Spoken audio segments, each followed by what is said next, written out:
नमस्कार दोस्तों, स्वागत है आप सभी का आपके अपने YouTube channel all next exam में। तो दोस्तों आज है 15 नवंबर और हमारी करंट अफेयर की क्लास 3-4 दिनों से नहीं हुई है। तो मुझे सारा 3-4 दिनों का करंट अफेयर भी रिवीजन करवाना है आपको, और साथ साथ में अगले नया जो करंट बनेगा वो भी आपको करवाना है। ठीक है, 2-3 दिनों में मैं सारा आपको कवर करवा दूंगा। तो आज का हमारा पहला क्वेश्चन बना है, हाल ही में संसद में एथिक्स कमेटी के संदर्भ में विचार कीजिए। मतलब क्या था अगर एथिक्स कमेटी क्वेश्चन पेपर में बनेगा ही बनेगा। आंसर तो आपको दिख रहा होगा, फर्स्ट एंड थर्ड सेशन में सही है। तो इसका मतलब क्या है कि पहले क्या है, एथिक्स कमेटी में 10 सदस्य होते हैं। ये रट्टा रट्टा मार लो, इसको ये क्वेश्चन आएगा। राज्यसभा में आचार समिति स्थायी, जबकि लोकसभा में यह एक तटस्थ समिति है। ठीक है, ये मतलब एक आचार समिति स्थायी है ये, और लोकसभा में एक तटस्थ समिति, मतलब वो अस्थायी रूप में कार्य करती है। अब होती क्या है इसके बारे में देख लेते हैं। सवाल पूछने के बदले पैसे लेने के आरोप में तृणमूल कांग्रेस की सांसदा अ, मोहित्रा को लेकर एथिक्स कमेटी के अध्यक्ष विनोद कुमार सोनकर ने लोकसभा स्पीकर ओम बिरला को अपनी रिपोर्ट सौंपी थी। तो इसी वजह से ये आपका चर्चा में है कि एथिक्स कमेटी क्या है। ठीक है, तृणमूल कांग्रेस के किसी सांसद ने क्या किया होगा, पैसे वैसे लिए होंगे, उसी के लिए एथिक्स कमेटी जो है वो कुछ ना कुछ एथिक्स होते होंगे ना संसद के भी, है ना। उसी हिसाब से ये जो विनोद कुमार जी हैं, जो एथिक्स कमेटी के अध्यक्ष हैं, उन्होंने लोकसभा स्पीकर को एक रिपोर्ट सौंपी कि भाई इसके ऊपर थोड़ा सा विचार करो। समिति का काम सांसदों के सदाचार व्यवहार की निगरानी रखने, अनैतिक व्यवहार से संबंधित मामलों और आचार संबंधी मामलों पर संज्ञान लेने के लिए वो होता है। ठीक है, मतलब कोई गलत कार्य गलत तरीके से पैसा ले तो नहीं रहा कि हम आपका मतलब होता है ना कि हम आपका क्वेश्चन जो है वो संसद में पूछेंगे। ठीक है, इस तरह से कुछ पैसे वैसे लिए होंगे, तो वही सारा मेंटेन करने का काम कार्य करता है आपका एथिक्स कमेटी। राज्यसभा में आचार आचार समिति स्थायी, जब लोकसभा में एक तो एक तथ्य समिति होती है। पहली बार 4 मार्च 1997 को राज्यसभा में आचार समिति का गठन किया गया था, जबकि 30 मई 1997 में स्थायी समिति का इसको दर्जा दे दिया गया था। ठीक है जी, क्वेश्चन आएगा ये कब हुआ था, 1997 के अंदर इसको दर्जा मिला था आपका स्थायी होने का। लोकसभा में पहला आचार समिति का गठन होता है, लोकसभा की बात करें तो ये हुआ था 2000 के अंदर। ठीक है, राज्यसभा के अंदर 1997 और लोकसभा के अंदर 2000 के अंदर इसका गठन हो चुका था। अगला क्वेश्चन हमारे पास, मंजूरी प्राप्त चिकनगुनिया के पहले टीके का नाम क्या है। यहाँ तक लिखा है, यहाँ पर टीके का नाम क्या है। तो वैक्सीन, अब देखिए इसको इक्सचिक। ठीक है, इसका इसका नाम रखा है, इसको याद रखें, ऐसा उल्टा जैसा नाम रखा है, वैक्सीन इक्सचिक। ये चिकनगुनिया का आपका टीका है। अमेरिका के खाद्य और औषधि प्रशासन ने चिकनगुनिया के पहले टीके इचिक को मंजूरी प्रदान करवा दी है। ये आपका अमेरिका में अंदर इसको बनवाया गया, और उसी की वहीं पे इसको मंजूरी भी दे दी गई। यह 18 वर्ष और उसके अधिक उम्र के व्यक्तियों के लिए सिंगल शॉट वैक्सीन होगी, यानी कि एक इंजेक्शन लगाएंगे और आपको बढ़िया से इम्यूनिटी प्रदान हो जाएगी। किसने बनाया, वाल नेवा कंपनी के द्वारा इसको बनाया गया।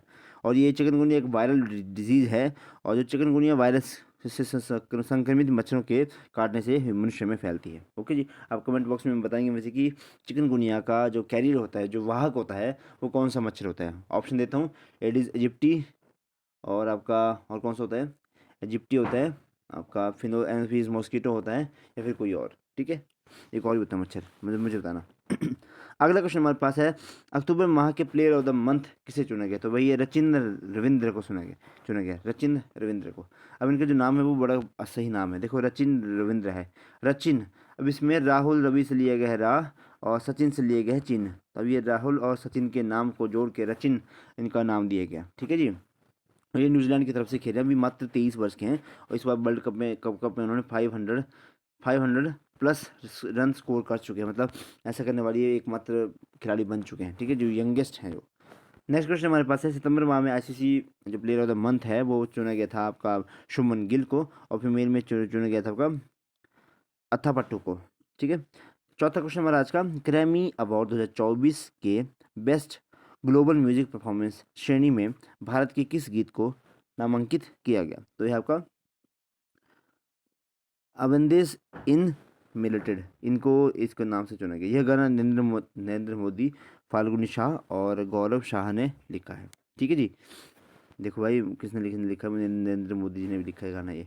ग्रैमी अवार्ड के इतिहास में ये पहली बार हुआ कि किसी राजनेता को ग्रैमी नॉमिनेशन की जगह मिली है। भाई मोदी जी कुछ नहीं छोड़ेंगे, हर जगह के ऊपर अपना नाम जो है वो जरूर उसमें डालेंगे। यह संगीत के क्षेत्र में दिए जाने वाला ज़्यादा अवार्ड है, और इसकी शुरुआत करी गई थी 1959 के अंदर। और पहला जो भारतीय है जिसको ये इस अवार्ड से ग्रैमी अवार्ड मिला था वो थे आपके पंडित रविशंकर, और जो पहली लेडी थी मतलब औरत थी उनको था तन्वी शाह।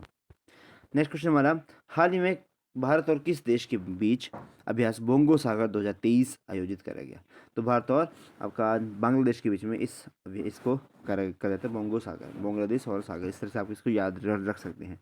यह अभ्यास बंगाल की खाड़ी में हुआ। इस अभ्यास के साथ ही दोनों देशों ने पांचवा आपका जो कोऑर्डिनेटेड पेट्रोल था, कॉर्पेट अभ्यास भी इन्हीं के दौरान करा। उद्देश्य क्या था? दोनों नौसेनाओं के बीच में अभ्यास और संचालन के माध्यम से समुद्री सुरक्षा को सहयोग प्रदान करना। ओके, छठा क्वेश्चन हमारा आज का, हाल ही में कौन से देश में treaty on the conventional arm force in Europe CFE से बाहर हो गए? तो ये आपका रशिया इससे बाहर हो गया।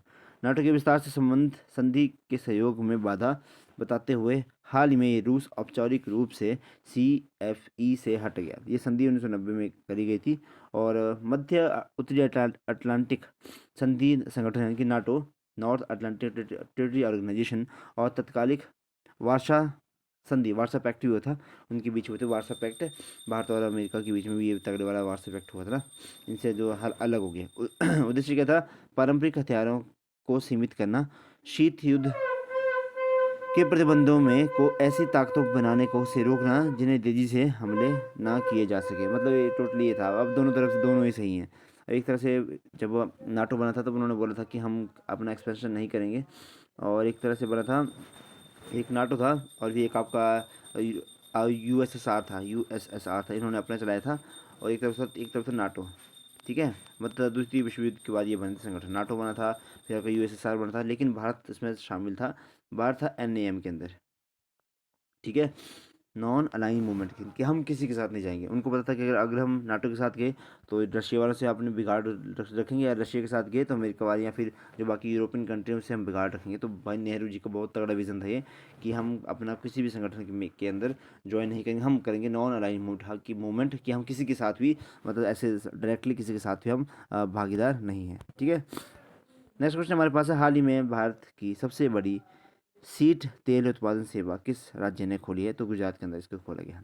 भारत बोटेनिक्स कृषि रसायन और वनस्पति कीटनाशक उद्योग से संबंधित उद्योग है। ये विभिन्न पौधों से प्राप्त होता है और कृषि के में बहुत आवश्यक है। उपयोग क्या होता है?